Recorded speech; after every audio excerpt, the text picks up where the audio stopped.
Sila oh. Anong oras na? Di ba sila natutulog?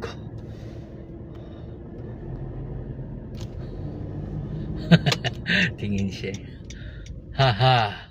So nandito pa rin tayo. Sasakyan pa rin. So makita yung daan dito ang gaganto.